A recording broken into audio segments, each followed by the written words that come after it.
Paasan ñu dem ci wàllum question d'actualité waxtaan ak ci wàllum remaniement bi nga xam ne nii jot naa am ci fan yi nga xam ne moom la ñu weesu samedi bi. nan nga jàngatee lu jëm ci wàllum remaniement bi waxtu bi ak surtout ci noonu nga xam ne moom lañ ko opéré ban jàngat balaa ñuy dugg ci fond bi ak yenn profil yi nga xam ne changé nañ ko. Babacar xam nga aujourd'hui moi je rêve que Sénégal. lépp lu ñu weesu. waaw ñu noté li ci nekkoon ay failles. liñ ci am ci ak yi ñu téye li ci nekkoon ay failles ñu rectifier.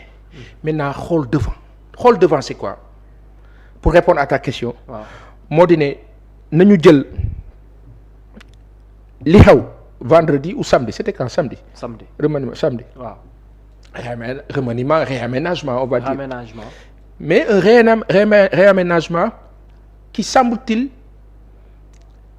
est bien agréé ou agrée le peuple. parce que nit ñi li leen gënoon soxal ñu doon ko jàmbat justice bi la. mu soxaloon leen loolu y avait une surpression dessus. ak sécurité publique. c'est vrai. ñaari ministères yooyu nag bu ñu jëlee wëlbatika teg fa des hommes et femmes de confiance noonu laa ko mën tuddee. parce que à un moment donné le nouveau régime là bi ñuy door a ñëw dañu dem ak cette idée que ça va être la rupture on ne fait pas comme les autres ñu bàyyi affaire yi mu jaar yoon. malheureusement ci biir loolu. ni mu war a jaaree yoon en tout cas semble-t-il mel na ni jaarul yoon ni mu war a jaaree yoon. am na lu des mais ñu ne kon on a combattu avec des gens mais on va y aller avec ces gens là avec qui on a combattu te nag ku waxal yàlla sëñ bi. loolu mooy dëgg de.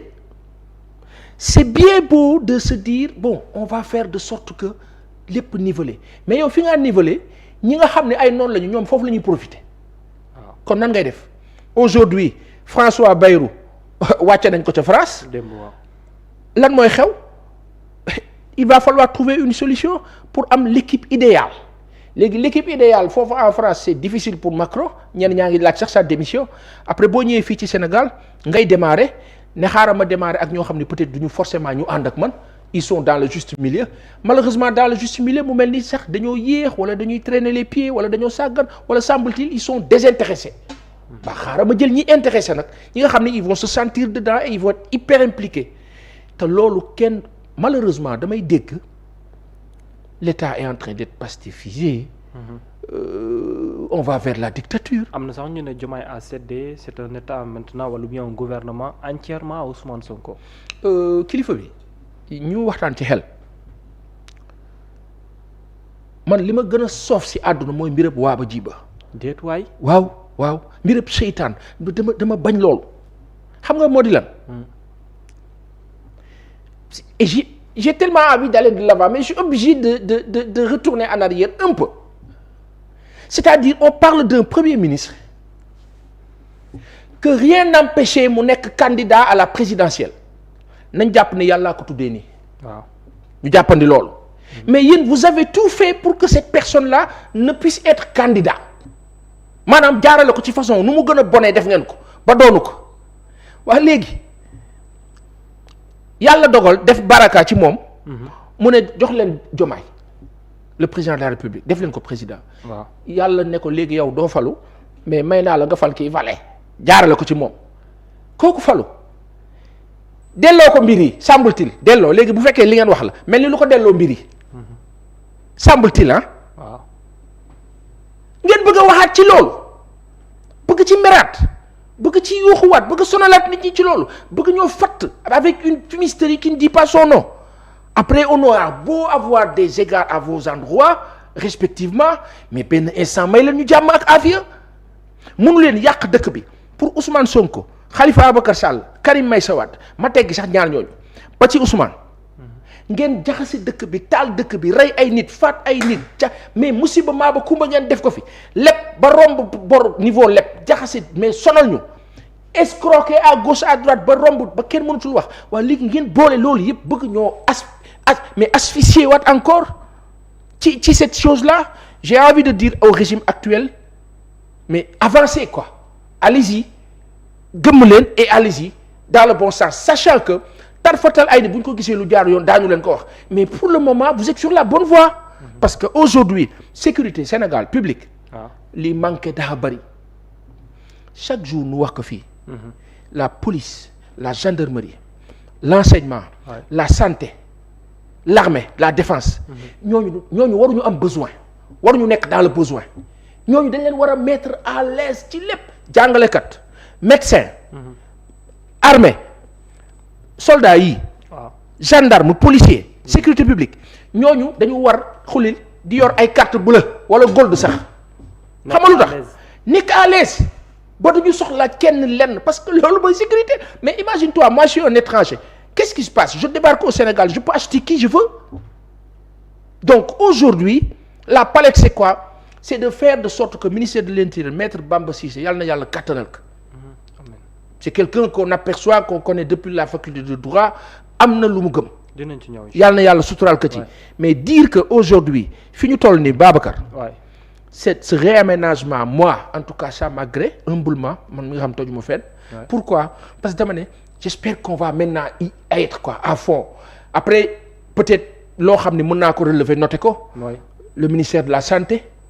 La réorganisation ou bien. Le ministère de la santé c'est-à-dire qu'on puisse le sentir davantage on le sent pas tellement. Comme teggil nañ ko benn monsieur Sy Ibrahima oui comme oyofal nañ ko qu'on puisse le sentir davantage xam nga ay borom xam-xam lañu mais au-delà du fait d'être ay borom xam-xam il faut que ñu dimbali leen nag en termes de coaching xam nga fii Sénégal benn cat la ñu am. dañ naan waaj jàng na rek xam na rek il peut gérer attention. alors que c'est différent. si ça n'a rien à voir. dafa am ku tudd Aminata Diouf. maa ngi kaa nuyu sama xarit boobu mu ngi booru Toubacouta yor loolu ak loolu di fa bay. macha allah elle a étudié au Canada elle fait de belles choses là-bas mais c'est-à-dire Aminata elle te dit entre la ma jàng. ak li ma nekk di def te pourtant c'est mon domaine. c'est différent. donc loolu foog kilifa yi di ko jël en compte et faut que kilifa yi di boole au-delà de la ñu xam ak la ñu leen tariloog la ñu maîtriser la ñu jàng la ñu kayit ya ñu yor il faut que ñu ci boole le vécu. am na de bons gens à leur côté qui sont de braves techniciens de grands intellos hyper instruits au-delà de ce qu'ils savent faire qui ont des vécus ñooñu nañ leen ciy boole. D'accord. Parce que le vécu contribue à expérience la. Donc tey jii nii dafa mel ni nga jël koo xam ni dafa génne université yor tout ce qu'il faut am benn sunu mbokk Bawol boo xam ni moom diggante Chine Taïwan Dubaï ak yooyu lay wàcc di ñëw. ñoom ñaar boo leen tegee rek gis xam-xam. dëgg la kii tukki dana boo xefee mu jàngal ko. complémentarité lay. non boo xefee mu jàngal ko donc foofu loolu ñu bàyyi ci xel. pour que sunu autorités yi du questionner d'accord diw def nañ ko ministre mais bi ñu ko defee ministre en termes de management général comment il se comporte si c'est quelqu'un qui est dans cette logique purement technocrate de technocratie bi nga xam ni il vient xulil bureau matin midi soir tak les papiers le factuel oui ma pas novateur qui n'innove pas qui crée pas qui n'est pas imaginatif mel ni nun rek xam nga liggéey bi du bara ministères yi yëpp ku ci nekk da nga war a multiplier sa xarañ par 1000. D'accord. Pour que régime bi réussir. Alors dans le cadre yaa ngi wax raménagement xaw ma réorganisation. Oui. Au sein de certains ministères. L'action sociale jël ko dem yóbbu femmes et famille. Beneen bi nga xam moo di travail ñu yóbbu ko fonction publique ak lu jëm ci wàllum rénovation beneen bi tamit mooy lu jëm ci wàllum enseignement supérieur ak li nga xam moo di innovation boobu noonu lañ ko bàyyi. Mais am na une réorganisation de certains ministères n'empêche garder nañu également même chiffre bi les 25. nan nga jàngate tamit réorganisation boobu noonu sur les différents ministères aussi. si xam nga kilifa yi ñoo ñu ëpp information par rapport à ce qu'ils font. waaw après ñun bu ñu ci wax j'ai pas envie de dire ñàkk maandu mais dañ ciy wax ci suñu limite fa mu yem. moi un pays comme le Sénégal ak li ñuy yor ci jafe-jafe yëpp pour man 25 ministres sax bari na. bari na. Amérique c'est presque 300 millions jëm 350 voire plus. jegewuñ sax 20 ministres gëwuma ko tu comprends un peu. Je prendrai pas la France wala feneen ak feneen donc Sénégal pour man quel que soit nu ñu ko expliquer avec le nombre de directions qu'il y a dans ce pays là d'agences 15 ministres doy na sëkk sama gis-gis la de ak samay limites fa ma yem ñoom nag ils ont leur raison parce que à un moment donné il faut que Sénégal aussi le régime là mu wàññi les charges de fonctionnement du gouvernement charge de fonctionnement de la présidence charge de fonctionnement de l'Assemblée charge yi c'est ñu wàññi ko wàññi charge yi ça veut dire quoi parce que autant l'État va dire aux populations il faut serrer la ceinture il faut que xam nga parce que dëkk bi il faut que ñoom aussi c'est vrai qu'on a parlé de 50 milliards ci plan de redressement bi mais je trouve que tuuti na quand même mën nañ def plus parce que c'est vrai les charges de fonctionnement Sénégal sous Macky Sall ñu naan la 81 milliards présidence de la République alors que Abdoulaye Wade était à 52 milliards tu divises 52 milliards tu fais 1 milliard fois 52 donc 52 semaines l'année ça te fait 51 milliards par semaine mais la présidence ne peut pas dépasser 1 milliard par semaine après Macky Sall ñëw yokk ko ñu ne oui parce que dafa am ay agences yoo xam ne dañoo dépendre foofu encore bref yooyu yëpp nag je pense que au-delà de l'organisation intrinsèque et interne kilifa yi war nañ li ñuy wax ni nag nub xalaat bu libre la quoi mais nañ ci bàyyi xel ñoom ñu wàññi charge de fonctionnement yi après quelqu'un nous dira oui mais il y a les équipes mais il y a les équipes mais bu charge yi bëri tamit ñun ñoo kaa dékku encore en sus de ni ñoo dund ak jafe-jafe bi ñuy dund ndox mi qui nous coûte excessivement cher ba pare matul doyul ndox mi du sax ñëw normalement waa cité Apix ñu nga nee di bëgg a dee il reste une dizaine de jours du ñu am ndox bu ndox mi ñëwee tuuti 2 heures du matin 3 heures jékki-jékki daggaat ak yeneen à la limite c'est trop le courant woyofal bi qui pompe les Sénégalais comme pas possible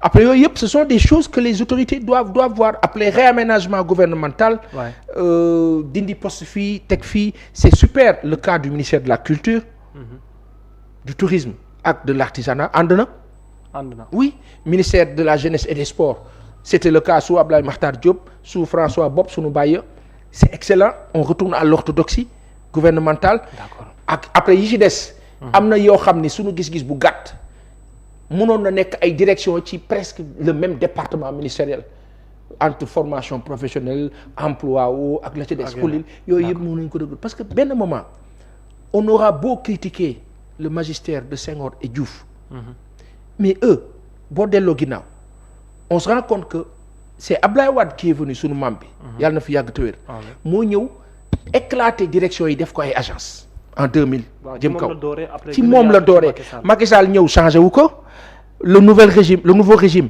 aussi presque on a parlé de dajale ko benn moment et tout nañ ci dem parce que c'est charge yi dafa bare donc day metti état bi day soxla xaalis affaire yi dañuy soxla xaalis pour fonctionner alors que dañu war a soxla xaalis pour investir c'est vrai. Donc loolu foog nguur bi bàyyi ci xel ñu xool nuñ kaa gérer parce que tey jii nii yow ak man ak keneen ñëpp dañoo mën a liggéey ci état bi donc il faut aujourd'hui état bi wàññi ay charge am moom def plus d'investissement possible ci wàllu entrepreneurship sénégalais yi entreprendre d'accord alors ci beneen point mooy ñu dugg ci fond bi certains choix qui ont été